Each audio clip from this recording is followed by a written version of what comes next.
خزانے کی چابی۔ جہاں شکر ایک نعمت ہے اور اس کی وجہ سے ہمیں ان گنت نعمتیں حاصل ہوتی ہیں، اسی طرح ناشکری کفران نعمت ایک وبال ہے اور اس کے سبب کئی مصیبتیں نازل ہوتی ہیں۔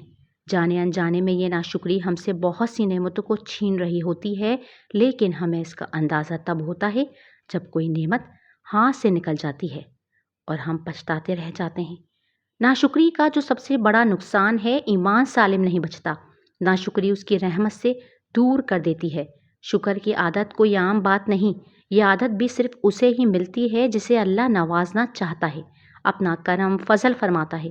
شکر کی بدولت مقدر بدلتے ہیں، دونوں جہاں کی کامیابیاں حاصل ہوتی ہیں۔ شکر نعمتوں کو ڈبل کرنے کا طاقتور فارمولہ ہے۔ شکر گزار بندہ ہمیشہ خوش رہتا ہے، خوش و خرم زندگی گزارتا ہے۔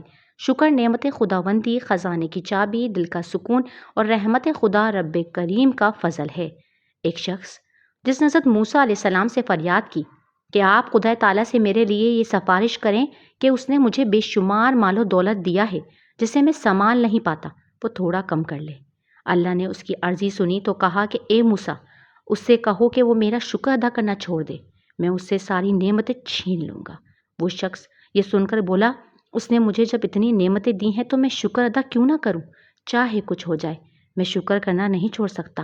پس تیرا شکر نعمتوں کو گھٹنے نہیں دے گا، بڑھتی ہی جائیں گی، کیونکہ اللہ عز و جل فرماتا ہے، تم شکر ادا کرو میں تمہیں اور دوں گا۔ شکر نعمتوں کا خزانہ، خزانے کی چابی ہے۔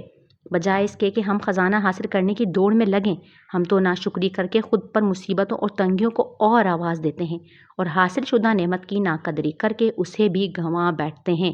پریشانیاں، غم، دکھ و تکالیف میں مبتلا ہوں تو صبر اس سے تعلق استوار کرنے اور منانے کے بجائے نا امید اور مایوس ہو جاتے ہیں اور گلے شکوے شکایت محرومی کا رونا روتے ہیں۔ اللہ آزماتا ہے، کبھی دے کر تو کبھی چھین کر، کبھی سکون سے کبھی بے سکونی سے، کبھی عطا سے تو کبھی محرومی سے۔ جب نعمت ملی تو شکر حق ادا نہ کیا تو چھین جانے پر وابلہ کیسا؟ ہمارا فریضہ ہے کہ محرومی کی صورت میں بھی ثابت قدم رہیں، زبان کو روکیں، دل کو بھی ناشکری سے بچائیں، اس کی رضا کو اپنائیں، دعا اور نماز کا سہارا لے کر اپنی پریشانیوں سے چھٹکارا پانے کی فریاد کریں، شکر کی عادت بنائیں، اپنی توجہ دسترس میں موجود ان بیش بہا خزانوں کی طرف لے کر جائیں جو ہم سے نیچے والوں کو حاصل نہیں۔ اور شکر بھی نہ صرف زبان سے ہو بلکہ دل اور ہمارا انگ انگ جذبہ شکر سے تر ہو، تب ہی اس چابی سے خزانے کے در کھلیں گے۔ تحریر فرزانہ خورشید۔